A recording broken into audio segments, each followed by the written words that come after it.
morning, Henry was feeling very sorry for himself.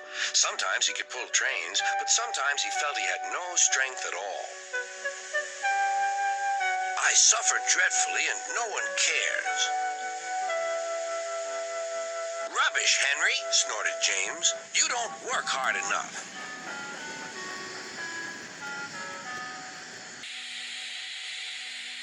Sir Topham Hatt spoke to him too. What's wrong with you, Henry? You have had lots of new parts and new paint, too, but they've done you no good. If we can't make you better, we must get another engine instead of you to do the work. This made Henry, his driver, and fireman very sad.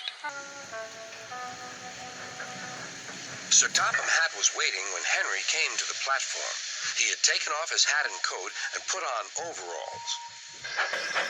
Henry managed to start, but his fireman was not satisfied. Henry is a bad steamer, he said to Sir Topham Hatt. I build up his fire, but it doesn't give enough heat.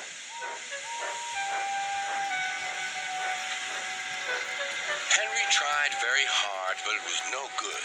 He didn't have enough steam. He came to a stop outside Edward's station.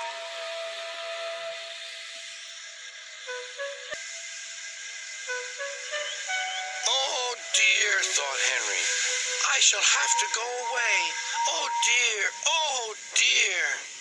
To go slowly onto a siding, and Edward took charge of the train.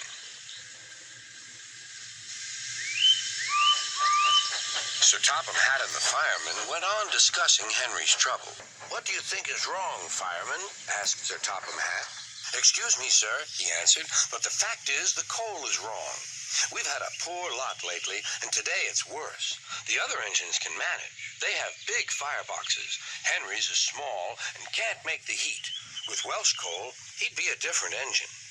It's expensive, said Sir Topham Hatt, but Henry must have a fair chance. James shall go and fetch some.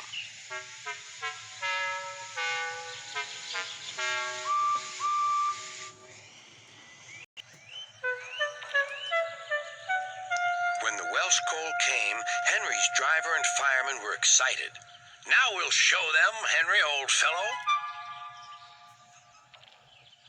They carefully made his fire, putting large lumps of coal like a wall round the outside. Then the glowing middle part was covered with smaller lumps.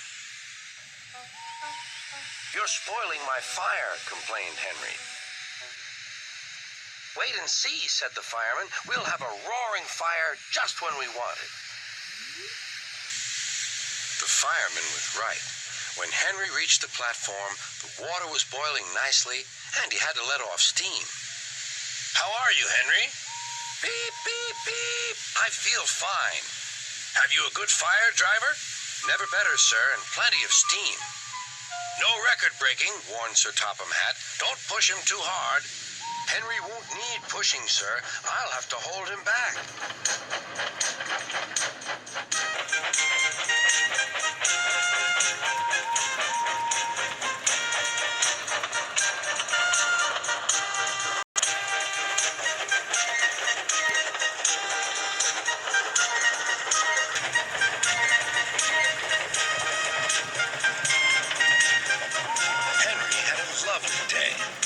Never felt so well in his life. He wanted to go fast, but his driver wouldn't let him. Steady, old fellow, he would say.